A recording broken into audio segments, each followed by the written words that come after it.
स्वागत है आपका कंपनियां और करियर्स के चैनल में। यहाँ पे हमारी एक्सपर्ट टीम आपको कंपनीज, करियर्स और जॉब्स के रिलेटेड इंफॉर्मेशन देते हैं।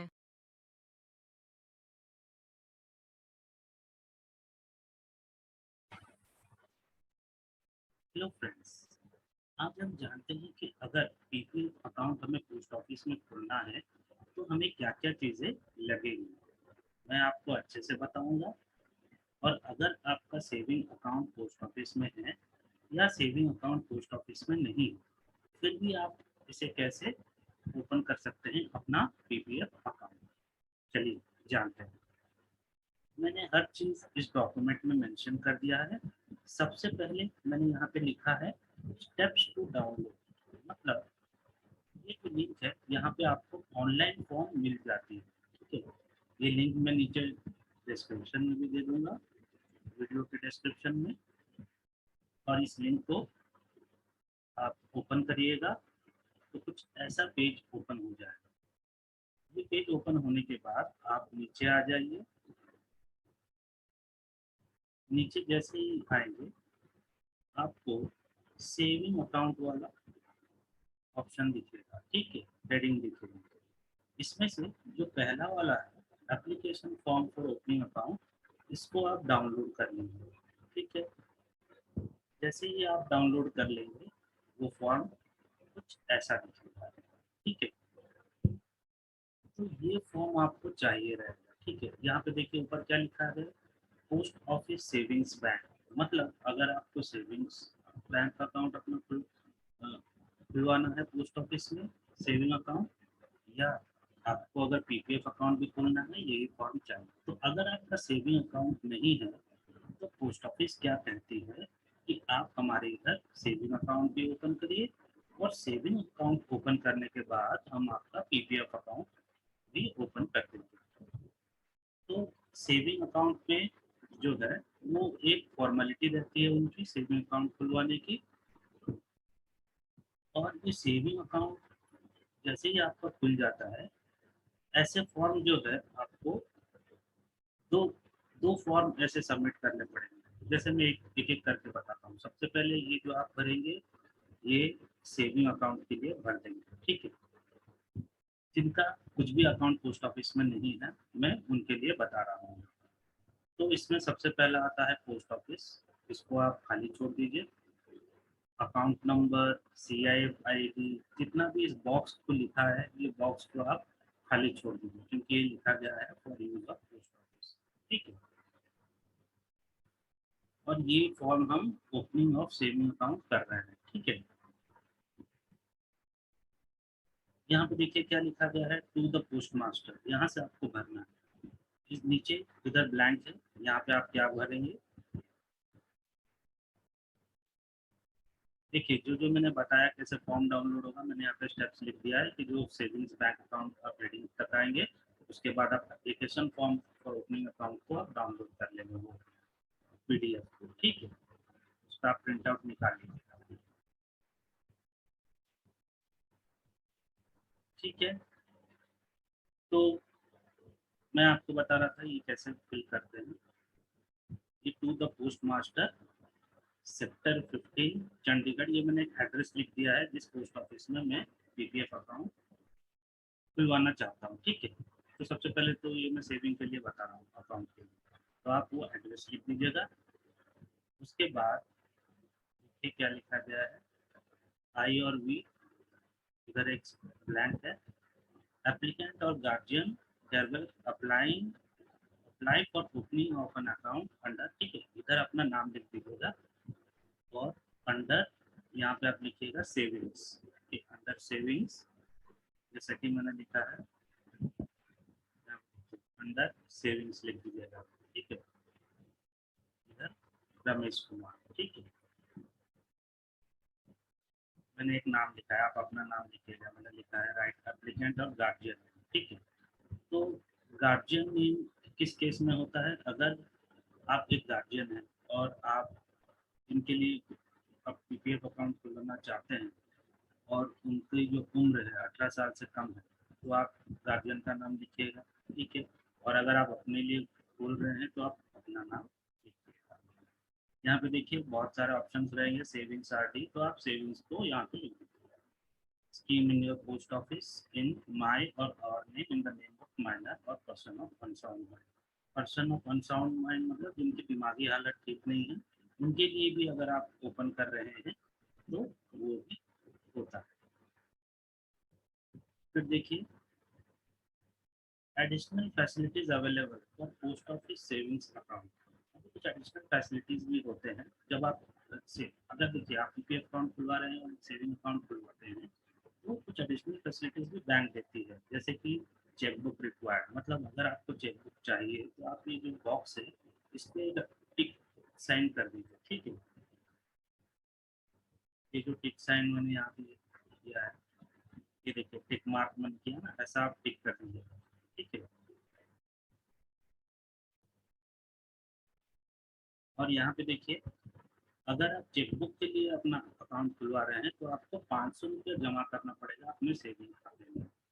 अगर आप जो अपना अकाउंट खुलवा रहे हैं वो नॉन चेक रखना चाहते हैं, मतलब आप चाहते हैं कि मैं कुछ चेकबुक मुझे नहीं चाहिए, मेरा एक नॉर्मल अकाउंट होना चाहिए, ठीक है, खाली आप पीपीएफ खुलवा रहे हैं सिर्फ, तो फिर आप 50 रुपया डलवा सकते हैं सेविंग अकाउंट खोलते हैं, ठीक है, नॉन चेक, मतलब आप उसको चेक मत करिए, ठीक है। चेकबुक रिक्वायर्ड में उसको चेक मत करिए। उसके बाद है आईपीपीबी अकाउंट। आईपीपीबी अकाउंट का मतलब है अगर आपको इंटरनेट फैसिलिटीज चाहिए, ठीक है, इंटरनेट बैंकिंग जो आप करते हैं, ठीक है, जैसे तो पोस्ट ऑफिस को भी अगर आप इंटरनेट कुछ फंड्स वगैरह सब ट्रांसफर कर पाएँ तो ये आईपीपीबी अकाउंट उसके लिए रहता है, तो इसको आप चेक कर लीजिएगा, क्योंकि बार बार आपको पोस्ट ऑफिस आने की ज़रूरत नहीं, आप आईपीपीबी का इंटरनेट सुविधा जो पोस्ट ऑफिस की रहती है आप उसे यूज़ कर सकते हैं। इसी में देखिए क्या लिखा गया है, आधार सीडिंग। इसको अगर आप आधार से अपना लिंक कराना चाहते हैं उसके लिए अलग फॉर्म होता है, इसलिए देखिए इधर लिखा गया ब्रैकेट में prescribe form to be enclosed, मतलब जो भी इसके अकॉर्डिंग फॉर्म है वो आपको इसके साथ अटैच करना पड़ेगा, ठीक है। अगर आपको आधार सीडिंग कराना है, आधार लिंक कराना है, ठीक है, अपने इंटरनेट बैंकिंग में, मोबाइल बैंकिंग, एटीएम कार्ड, किसी में, ठीक है। तो इसमें देखिए कौन सा फॉर्म रहता है, ये भी मैंने लिंक यहाँ पे मेंशन किया हुआ है, मैं डिस्क्रिप्शन में भी दे दूंगा। तो इस लिंक को जब आप ओपन करेंगे तो फॉर्म कुछ इस तरह से आएगा, ये देखिए ये वो फॉर्म है, ठीक है। यहाँ पे देखिए क्या लिखा गया है, लिंकिंग और delinking of Aadhaar number. अगर लिंक कराना चाहते हैं आधार नंबर, ये फॉर्म आपको फिलअप करना पड़ेगा, कस्टमर का नाम, अकाउंट नंबर, ठीक है, Aadhaar number, I request you to link my Aadhaar number with my authorised account, ये सब आप लिख कर लेंगे, ठीक है। तो इससे क्या होता है कि आपका आधार ये लिंक हो जाएगा, ठीक है।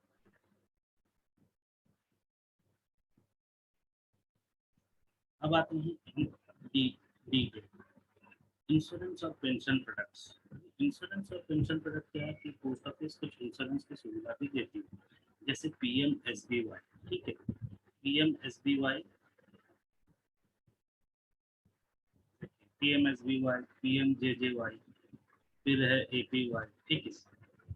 दिखा देता हूँ आपको, एक ओवरऑल खाली बता देता हूँ मैं, इसमें ज़्यादा डीप नहीं जाऊँगा।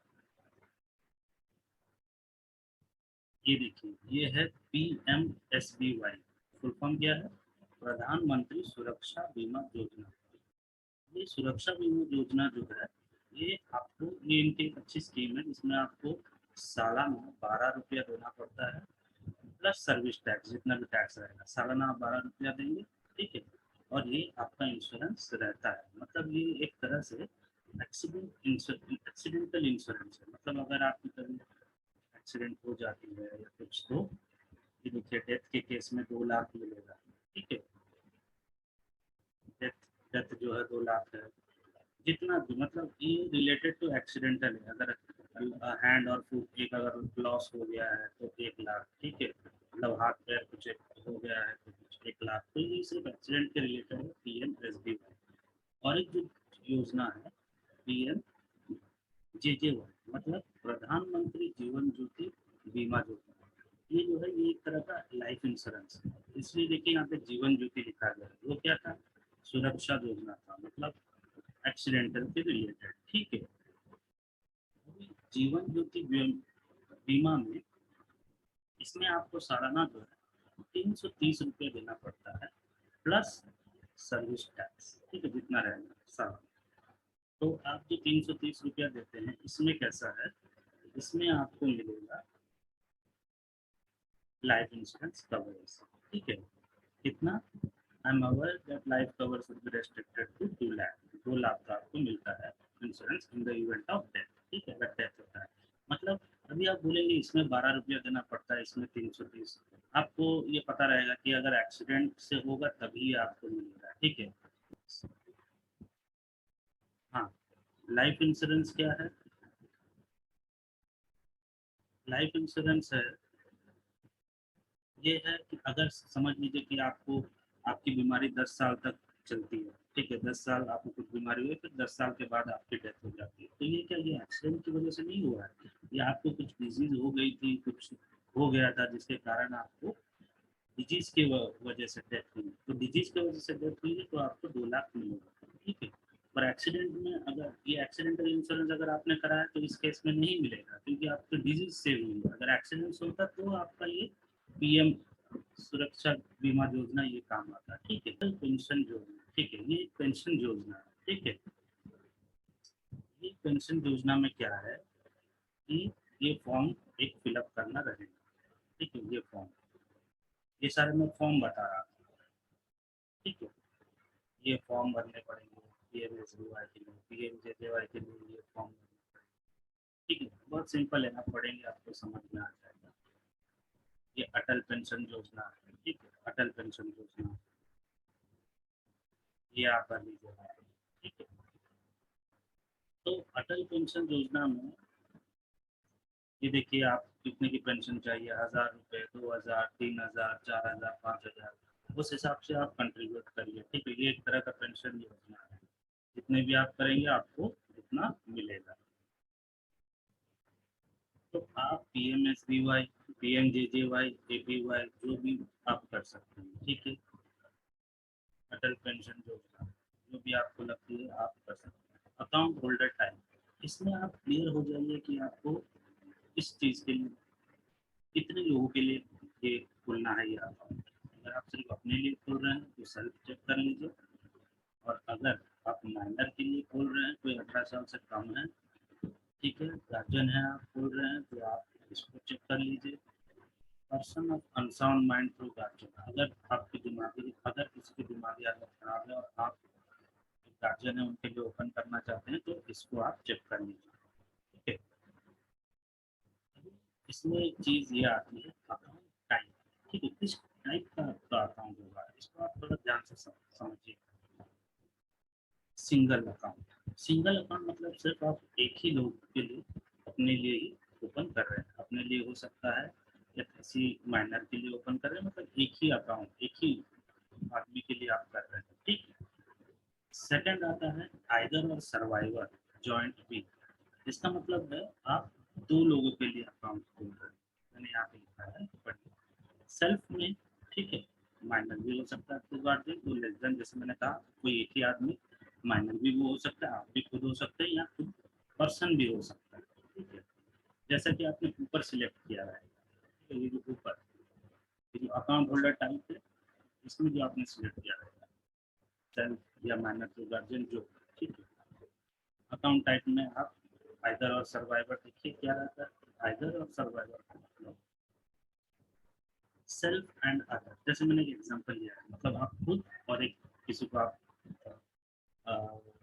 किसी को आप इंक्लूड करना चाहते हैं इस अकाउंट में, ठीक है। Other can continue account on death of other, इसके इससे फायदा क्या होता है कि अगर सेल्फ एंड अदर में किसी एक की डेथ हो जाती है तो कोई दूसरा उस अकाउंट को कंटिन्यू रख सकता है, ठीक है। और अगर दोनों की डेथ हो जाती है तो नॉमिनी को वो अमाउंट दे दिया जाता है, ठीक है, क्योंकि 2 लोगों के बीच अकाउंट खोला गया है, तो ठीक है। ऑल और सर्वाइवर भी ऑप्शन है, देखिए ऑल और सर्वाइवर में क्या रहता है कि आप 2 लोगों से ज्यादा को भी एक ही अकाउंट में ले सकते हैं, ठीक है, एक ही अकाउंट उनके लिए खोल सकते हैं।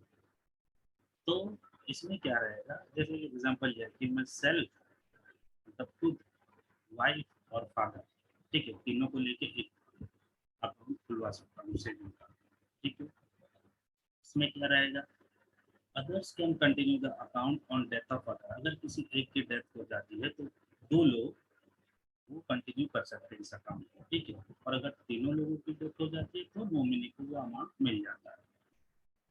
तो ये क्लियर हो जाए। अगर सोच लीजिए कि आप इसमें क्या बेनिफिट है मैं बताता हूँ कि कोई, अगर आपके कोई दो लोगों का एक ही अकाउंट खुला रहता है और आप चाहते हैं कि उस तरह का अकाउंट हो, तो इस केस में आपको दूसरे के लिए नए अकाउंट खोलने की जरूरत नहीं है। एक ही अकाउंट में आप मल्टीपल, तो अगर आप खुद हैं तो सिंगल सिलेक्ट करिए, अगर आप दो लोग एक ही अकाउंट में खुलवाना चाहते हैं तो टाइगर और सर्वाइवर कर दीजिए, जॉइंट अकाउंट खोल दीजिए, और अगर दो लोगों से ज़्यादा है तो ऑल और सर्वाइवर सिलेक्ट कर लीजिए, ठीक है। तो ये डिफरेंस बहुत से लोगों को पता नहीं होती है।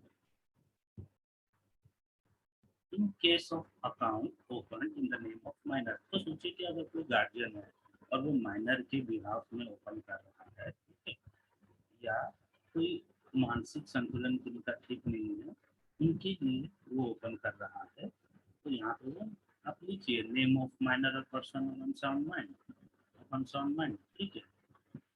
यहाँ पे आप क्या लिखिएगा,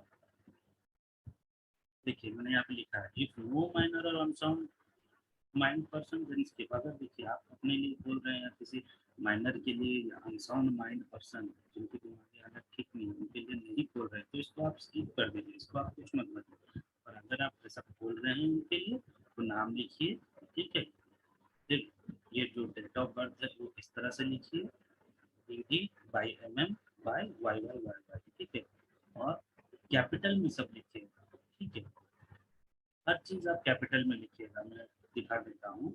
ऊपर लिखा गया है, देखिए यूज कैपिटल लेटर्स, ठीक है, हमेशा कैपिटल लेटर्स से ही लिखिएगा। तो यहाँ पे ऐसे लिख दिया मैंने 04/05/2021 डेट ऑफ बर्थ लिख दिया।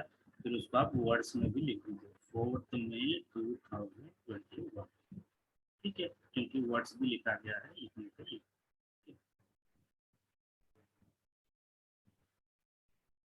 फिर आप देखिए जेंडर लिख दीजिएगा मेल फीमेल या अदर्स, ठीक है, male female. Name of guardian लिखिएगा, ठीक है, रिलेशनशिप और स्टेटस क्या है, ठीक है। जैसे मैंने यहाँ पे लिखा है जेंडर क्या लिखा है, मैंने मेल लिख दिया है। नेम ऑफ गार्जियन, रिलेशनशिप, ठीक है। नेम ऑफ गार्जियन मैंने जैसे लिख दिया है इधर अंजू कुमार, ठीक है। आप रिलेशनशिप भी लिख दीजिएगा, डिटेल्स ऑफ द प्लेस, ठीक है। नीचे देखिए क्या लिखा गया है details of proof of age of minor, अभी माइनर की कोई डेट ऑफ बर्थ तो रहेगी, कुछ भी रहेगी, उनका जो भी सर्टिफिकेट आपके पास प्रूफ है उनका आप डॉक्यूमेंट नंबर दीजिए, और कब आपको इशू हुआ था वो सर्टिफिकेट वो डेट दीजिए, और इशूइंग अथॉरिटी का नाम दीजिएगा, ठीक है। जैसे मैंने यहाँ पे एग्जांपल दिया है, इशू नंबर मैंने लिखा है, जैसे डेट ऑफ बर्थ में का सर्टिफिकेट में आपको पता है इशू नंबर रहता है, इशू नंबर मैंने लिख दिया है। रजिस्ट्रेशन नंबर अगर रहेगा कुछ तो आप लिख सकते हैं, इश्यू डेट लिख दीजिएगा कब आपको इशू हुआ है, यहाँ पर मैंने 10/04/2022 लिख दिया है। इश्यूइंग अथॉरिटी का नाम लिखिएगा किसने आपको ये सर्टिफिकेट दिया है, ऑथराइज्ड दिया है, ठीक है, authorised certificate. Doctor Rahul Kumar, municipal corporation है, उनका डेजिग्नेशन भी लिखिएगा, मैंने यहाँ पे लिखा है राइट एजेंसी, ब्रैकेट में वो क्या पोस्ट में है वो लिख दीजिएगा, ठीक है। यहाँ पे आप लिख दीजिएगा ऐसे। फिर देखिए नंबर 2 पर में क्या लिखा है, आई और we tender herewith rupees, ठीक है। अभी आप कितना अपना स्टार्टिंग एक अमाउंट देना डिपोजिट करना चाहते हैं सेविंग अकाउंट में, आप वो अमाउंट देखिएगा। जैसे अगर आप चेकबुक कर रहे हैं, जैसे मैंने कहा मिनिमम अमाउंट चाहिए 500, तो आप इधर 500 लिखिएगा। और अगर आप नॉन चेक कर रहे हैं, मतलब आपने चेकबुक सिलेक्ट नहीं किया है, ये जो ए नंबर में मैंने बताया, तो आप 50 रुपीज़ लिख दीजिएगा, ठीक है, क्योंकि नॉन चेक है आपका अकाउंट। इनवर्ड्स, इन कैश, अभी आप कैश से दे रहे हैं या डिमांड ड्राफ्ट से दे रहे हैं या चेक नंबर से दे रहे हैं। अगर आप कैश से दे रहे हैं तो यहाँ पे आप कैश लिख दीजिएगा, डीडी है तो डीडी नंबर लिख दीजिएगा, चेक नंबर है तो चेक नंबर लिख दीजिएगा। ठीक है, फिर डेट, जो डेट में आप दे रहे हैं, ठीक है, DD by MM by YYYY तो लिख दीजिएगा। जैसे मैंने देखिए यहाँ पे लिखा है आई और वी टेंडर हियर विथ ₹500, ये मैंने चेकबुक अकाउंट सिलेक्ट किया इसलिए मिनिमम 500। राइट चेक और डिमांड ड्राफ्ट नंबर जैसे मैंने कहा, ठीक है,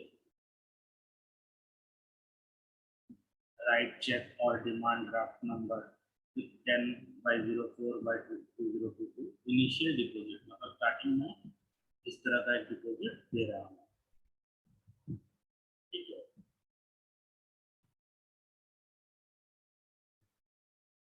तो देखिए माई और पार्टिकुलर्स में आ जाइए, ये जो पार्टिकुलर हेडिंग लिखा है इसके नीचे 3 की बॉक्सेस दिए गए ना, फर्स्ट एप्लीकेंट, सेकंड एप्लीकेंट और ये थर्ड एप्लीकेंट। ठीक है, इसका मतलब क्या है, यहाँ पे पहले आप लिख दीजिएगा एप्लीकेंट, फर्स्ट एप्लीकेंट कौन है, नेम ऑफ हस्बैंड, फादर और मदर। ठीक है, आइदर और सर्वाइवर आपने अगर रखा है, जैसे कि मैंने कहा आइदर और सर्वाइवर अगर आपने रखा है तो 2 एप्लीकेंट होते हैं तो सेकंड वाले का भी आप नाम लिखिएगा, और अगर 3 एप्लीकेंट होते हैं जैसे मैंने एग्जांपल में कहा कि सेल्फ, वाइफ और फादर को भी मैं रखता हूँ, एक ही अकाउंट खुलवा रहा हूँ, तो आप तीनों का नाम एक ही अकाउंट में रख सकते हैं। ठीक है, तो अलग अलग लोगों के लिए अलग अलग अकाउंट नहीं चलेगा, तो तीनों एक ही अकाउंट ऑपरेट कर पाएंगे। ठीक है, तो नेम ऑफ द एप्लीकेंट और गार्जियन में आप लिख दीजिएगा husband, name of husband, father और मदर, तीनों एप्लीकेंट के जो हस्बैंड है या फादर है या मदर है उनको नाम लिखिएगा। जेंडर जो है तीनों एप्लीकेंट में से किन किन का क्या जेंडर है वो लिखिएगा इधर।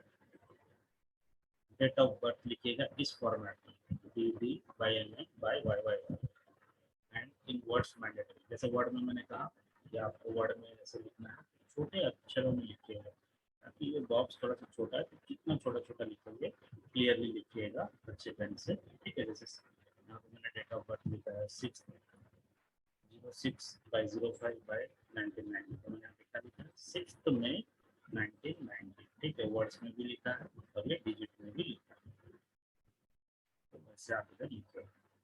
आधार नंबर, आप आधार नंबर तीनों का दे दीजिएगा, अगर 3 है, अगर एक है तो एक ही दीजिएगा। पैन नंबर देखिए कंपलसरी है, स्टार मार्क, तो पैन नंबर बहुत ही जरूरी है, लिखिएगा। CIF ID होता है जिनका सेविंग अकाउंट ऑलरेडी है पोस्ट ऑफिस में, तो उनके लिए CIF ID रहता है, और ये कुछ दूसरे अकाउंट के लिए इस फॉर्म को यूज करना है।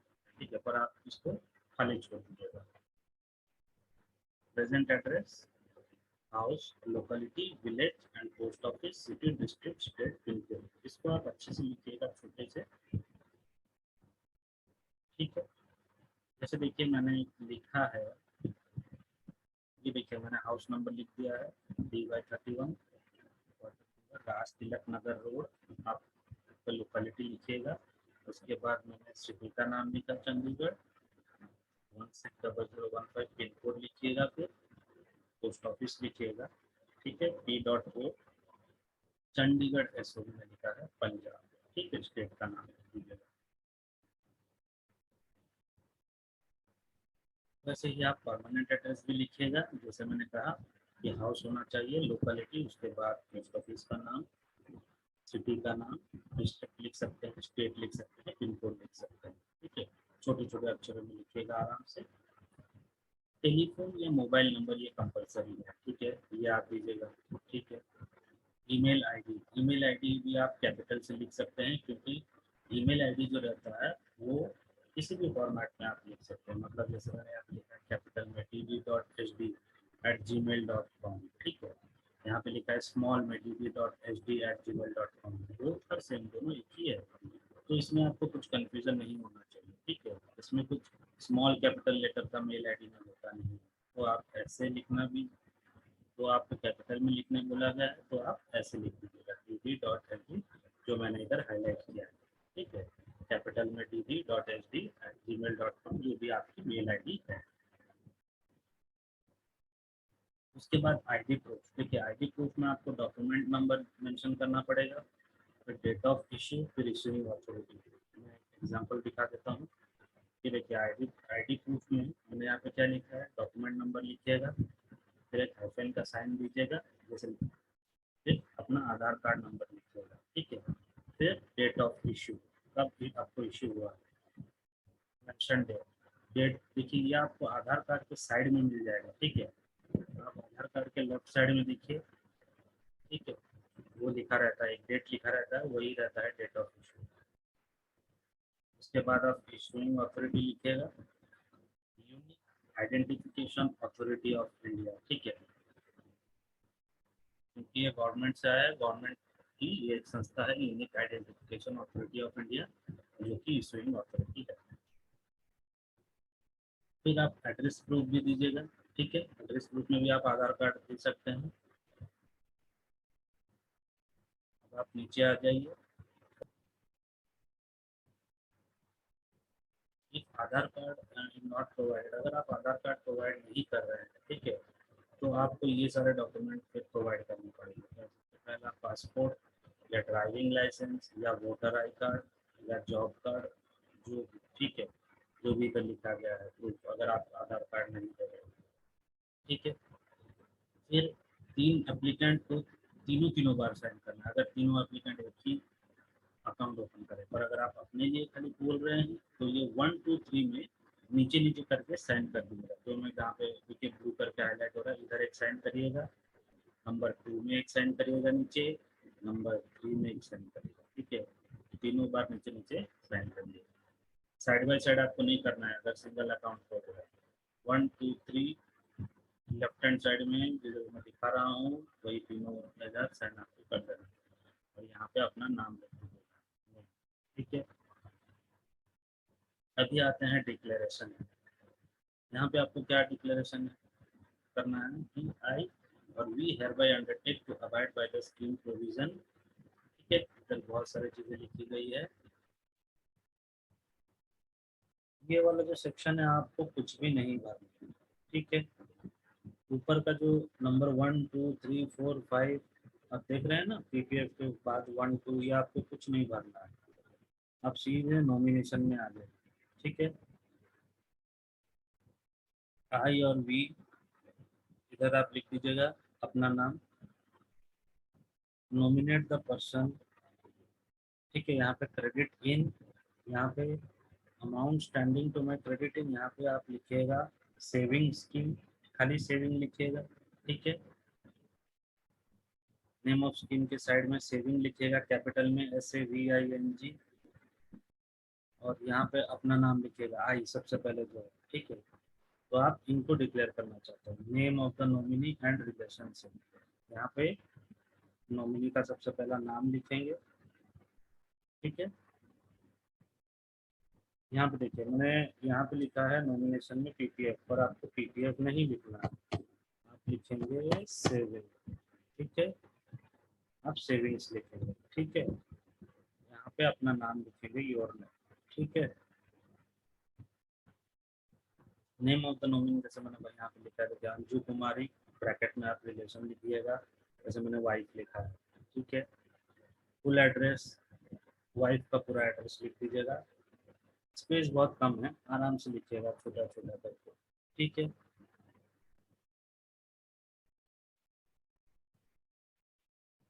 आधार कार्ड नंबर, यहाँ पे आधार कार्ड नंबर वाइफ का लिख दीजिएगा, date of birth and nominee, date of birth of nominee in case of minor nominee, ठीक है।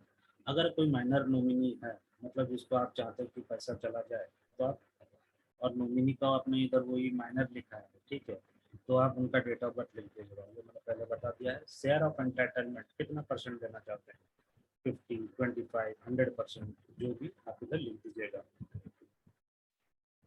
नेचर ऑफ एंटाइटलमेंट क्या है, ये खुद ओनर है या आप किसी ट्रस्टी को नॉमिनेट करना चाहते हैं, अगर ओनर है तो ओनर लिख दीजिएगा, जैसे कि मैंने इधर लिखा है, देखिए मैंने वाइफ को इधर 25 लिखा है, मतलब 25% मिलेगा जितना भी अमाउंट का, और मैंने इधर ओनर लिख दिया है, ठीक है। यहाँ पे देखिए राम कुमार ब्रदर लिखा है, ठीक है, ब्रदर को मैंने इधर फिर 75% दिया है ओनर, ठीक है।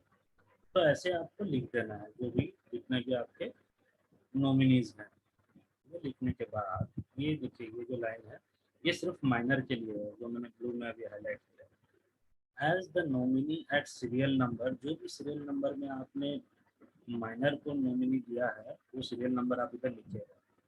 हो सकता है 2 नंबर पे आपने किसी माइनर को लिखा हो, 3 नंबर पे, 4 नंबर पे या 1 नंबर पे, ठीक है, तो वो सीरियल नंबर इधर लिखिएगा। ठीक है। स्पेसिफाइड अबो मतलब जो ऊपर, वो मतलब मैंने ऊपर में स्पेसिफाई किया है कि इज और आर माइनर, ठीक है। माइनर 2 लोगों से अगर ज़्यादा है कॉमा कॉमा करके लिखिएगा। अगर आपने माइनर डिक्लेयर किया है, जैसे 2 3 में अगर आपने माइनर लिखा है, नंबर 2 और नंबर 3 में आपने माइनर लिखा है तो 2,3 लिखिएगा इधर सीरियल नंबर, ठीक है। तो वी अपॉइंट, अगर कोई माइनर है तो हम अपॉइंट करते हैं श्री, ठीक है। मैं यहाँ पे दिखा देता हूँ, सेम चीज लिखा है। अपॉइंट करता हूँ श्री अजय कुमार, उस पर्सन का नाम लिखिएगा। सन और डॉटर ऑफ हर्ष कुमार, मतलब मैं अजय कुमार को नॉमिनेट करता हूँ कि अगर इस माइनर की डेथ हो गई तो अजय कुमार को ये अमाउंट मिल जाएगा, ठीक है। माइनर की भी डेथ हो सकती है, तो अगर डेथ हो जाती है तो अजय कुमार को मिलेगा सन ऑफ हर्ष कुमार, और यहाँ पे अजय कुमार का एड्रेस रहेगा, ठीक है। एड्रेस के बाद ब्लैंक है, जो इधर एड्रेस के बाद ब्लैंक है, अजय कुमार का एड्रेस रहेगा, ठीक है। इतना भरने के बाद अब इधर आइए, in case applicant are illiterate, मतलब अगर आप जो पीपीएफ ये जो सेविंग अकाउंट का ये फॉर्म भर रहे हैं, तो आपको अगर नहीं लिखना आता है तो आप विटनेस का नाम लिखिएगा इधर, क्योंकि आपको लिखना पढ़ना आता नहीं है तो आप विटनेस का नाम लिख, सिग्नेचर लीजिएगा इधर, सॉरी सबसे ऊपर इधर सिग्नेचर लेना है और उनका नाम और एड्रेस लिखना है। वैसे दूसरे विटनेस का भी आप सिग्नेचर लीजिएगा इधर और उनका नाम और एड्रेस इधर लिखिएगा, ठीक है। फिर प्लेस लिखिएगा, जिस प्लेस में आप अभी डिक्लेरेशन कर रहे हैं ये, और तारीख लिखिएगा, डेट लिखिएगा, और यहाँ पे थंब इम्प्रेशन या सिग्नेचर अपना आप दे दीजिएगा, ठीक है। और अगर आप पढ़े लिखे हैं, लिटरेट है, तो आपको ये भरने की ज़रूरत नहीं है, ठीक है। एप्लीकेंट्स आर इलिटरेट तभी आपको सिग्नेचर लेना है विटनेस का, नहीं तो अगर आप खुद साइन कर सकते हैं, खुद फॉर्म भर रहे हैं, तो आपको विटनेस पे सिग्नेचर की ज़रूरत नहीं है। नंबर 1 और 2 आप छोड़ सकते हैं, ठीक है। देखिए, ये फॉर्म फिलअप करने के बाद ये फॉर्म में देखिए आपको फोटो भी लगाना रहता है, पासपोर्ट साइज फोटो इधर लगा दीजिएगा। और अगर 3 एप्लीकेंट एक अकाउंट खोल रहे हैं तो तीनों का फोटो लगेगा, सिंगल है तो एक ही फोटो इधर लगेगा, ठीक है। ये आप ऑनलाइन जैसे ये फॉर्म डाउनलोड करते हैं, ये आपको अगर पोस्ट ऑफिस जाते हैं आपको इसी तरह का ही फॉर्म मिलता है। मैं आपको दिखा देता हूँ, ये देखिए ये ऑफलाइन फॉर्म है जो पोस्ट ऑफिस से आपको मिलता है, सेम ही रहता है। देखिए फोटो, पोस्ट मास्टर, जैसा मैंने, ये पहला पेज है, ठीक है। दूसरा पेज दिखाता हूँ मैं आपको, ये दूसरा पेज है, ठीक है।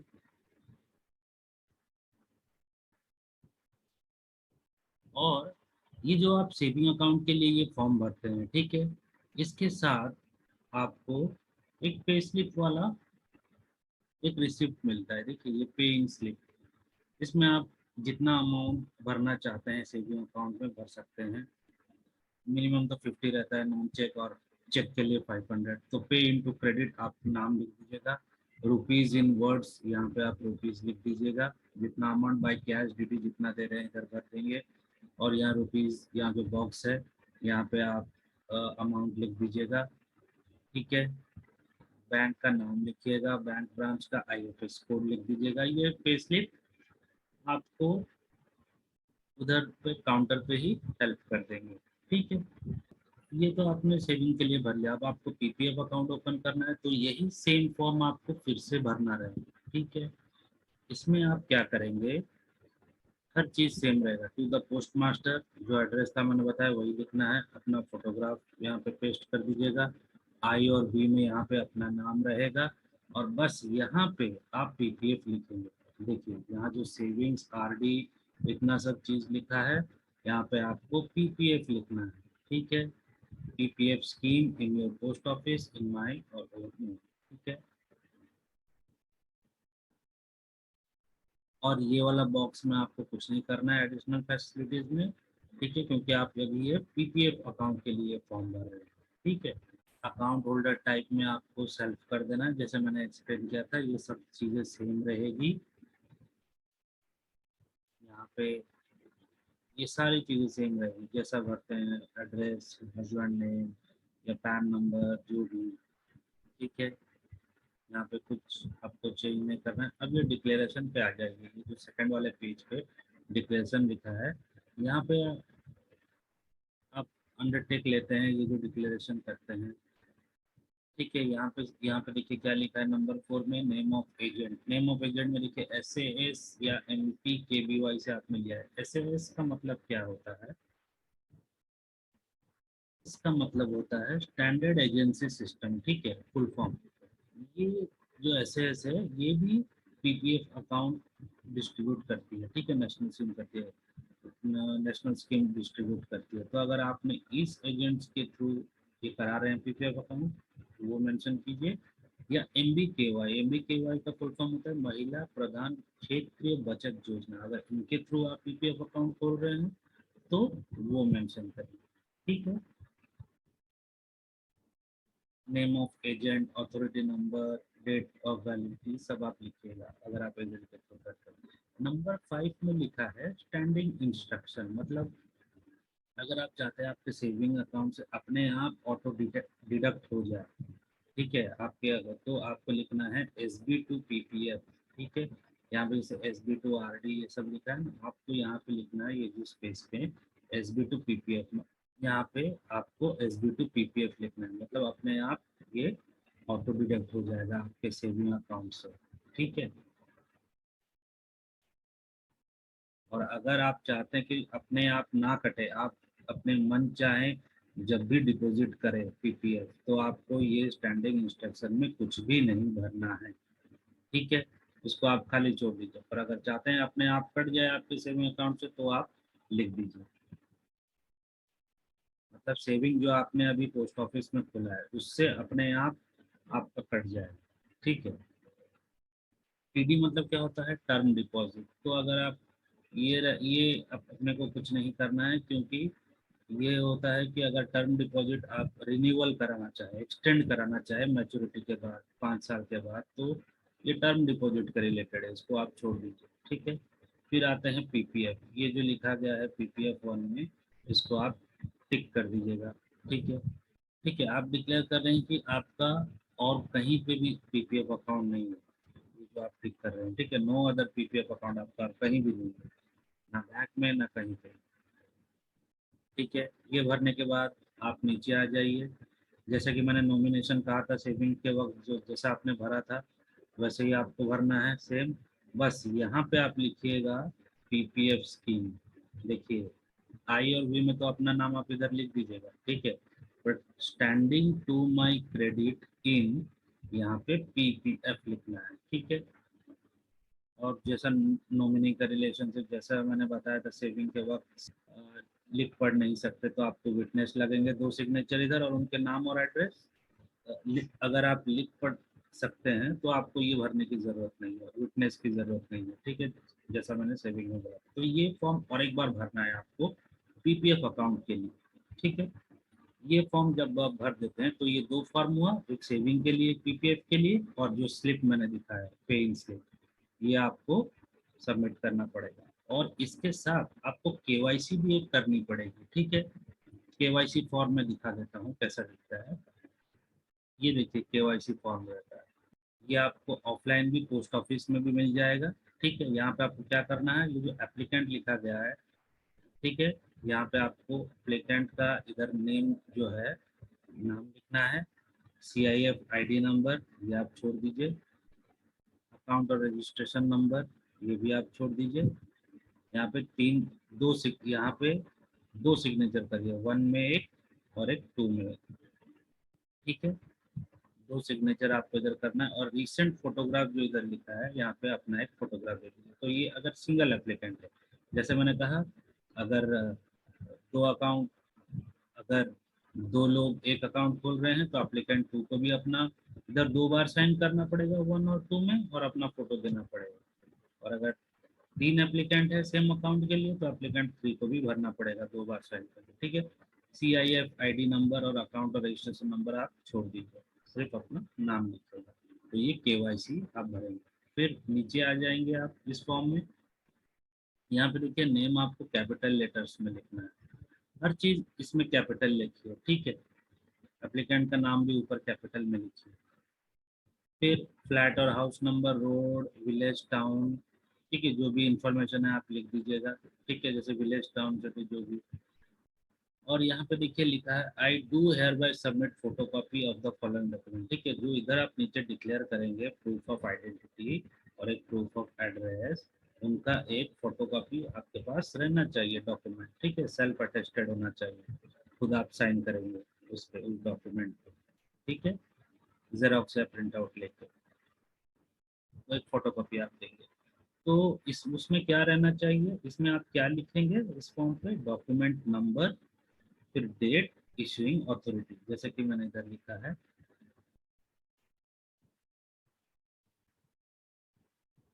यहाँ पे देखिए मैंने पहले भी बताया था, डॉक्यूमेंट नंबर पे आधार नंबर लिखना है, फिर डेट ऑफ इशू लिख दीजिए और इशूइंग अथॉरिटी का नाम लिखिए, ठीक है। जैसे मैंने एग्जांपल दिया, ये देखिए 12 डिजिट का आपका आधार नंबर रहता है, फिर एक बाई वाला साइन दीजिए और उसके बाद आपको कब इशू हुआ था वो डेट ऐसे लिखिए, उसके बाद बाई वाला साइन दीजिए, unique identification authority of India लिखिए, ठीक है, जो कि इशूइंग अथॉरिटी है। ये लिखने के बाद प्रूफ ऑफ एड्रेस भी आधार कार्ड आप दे सकते हैं सेम लिख के। I do hereby solemnly declare that the information provided, वो सब करेक्ट है। फर्स्ट एप्लीकेंट का इधर आप सिग्नेचर कर दीजिए, फर्स्ट एप्लीकेंट के ऊपर, अगर 2 एप्लीकेंट है वो ऊपर करेंगे, ठीक है, वैसे ही। तो ये आपको एक KYC फॉर्म देना रहेगा, ठीक है। तो कितने फॉर्म हो गए, एक तो हो गया पहला जो मैंने कहा सेविंग अकाउंट का फॉर्म जो आप खोल रहे हैं, दूसरा आप PPF अकाउंट के लिए सेम ही फॉर्म यूज करेंगे, तीसरा आपको ये KYC फॉर्म लगेगा, चौथा जो कि पेइंग स्लिप रहता है वो आप कितना डिपॉजिट कर रहे हैं खोलने के लिए, ठीक है, पेइंग स्लिप एक लगेगा, दोनों के लिए पेइंग स्लिप आपको मिलेगा, ठीक है। ये जो स्लिप है ये आपको सेविंग के लिए भी मिलेगा, और एक आपको जो PPF फॉर्म मैंने कहा ना जो आप भरेंगे, तो उसमें भी आपको एक स्लिप भरना पड़ेगा, क्योंकि उसमें भी आप कितना डिपॉजिट करेंगे इधर लिखेंगे ना। एक तो सेविंग आप जो जितना भरेंगे उसमें ये पेन स्लिप लिखेंगे, और एक दूसरे पेन स्लिप में जितना आप PPF अमाउंट भरना चाहते हैं, PPF अकाउंट में जितना PPF अमाउंट भरना चाहते हैं वो लिखेंगे, 1000 2000 या जितना भी, ठीक है। और आपको पता रहेगा कि PPF अमाउंट हम 1.5 लाख तक, 1 साल तक मैक्सिमम अपने को टैक्स बेनिफिट मिलता है, और ठीक है। तो ये प्रोसेस रहता है कि हम कैसे बैंक में PPF अकाउंट खोले अगर हमारा कुछ भी अकाउंट नहीं है। और अगर आपका already saving account post office में है तो आपको पहला वाला फॉर्म भरने की जरूरत नहीं है, जो ओपनिंग ऑफ सेविंग अकाउंट, हम सेविंग अकाउंट खोलने के लिए जो हमने किया था जैसे, तो आपको सिर्फ एक PPF अकाउंट के लिए वही फॉर्म भरना पड़ेगा, और एक KYC फॉर्म, और ये एक पेन स्लिप लगेगा, बस इतना है, ठीक है। 2 ही फॉर्म भरने पड़ेंगे, और उसमें आपको 3 फॉर्म लगेगा, ठीक है, सेविंग, देन PPF के लिए वही सेम फॉर्म, और एक KYC फॉर्म, ठीक है। आपको क्या क्या डॉक्यूमेंट्स की जरूरत है, सबसे पहला तो पैन कार्ड आपका लगेगा, दूसरा आपने जो डॉक्यूमेंट्स डिक्लेयर किया है फॉर प्रूफ, ठीक है, आधार कार्ड या जो भी डॉक्यूमेंट्स आपने डिक्लेयर किया है प्रूफ के आधार पर वो लगेगा, तीसरा लगेगा आपका पासपोर्ट साइज फोटो, जितने भी एप्लीकेंट के लिए आप डिक्लेयर कर रहे हैं, ठीक है। तो अगर आपको कुछ क्वेरी है आप मुझे कमेंट सेक्शन में पूछ सकते हैं, चैनल को लाइक और सब्सक्राइब कर दीजिए।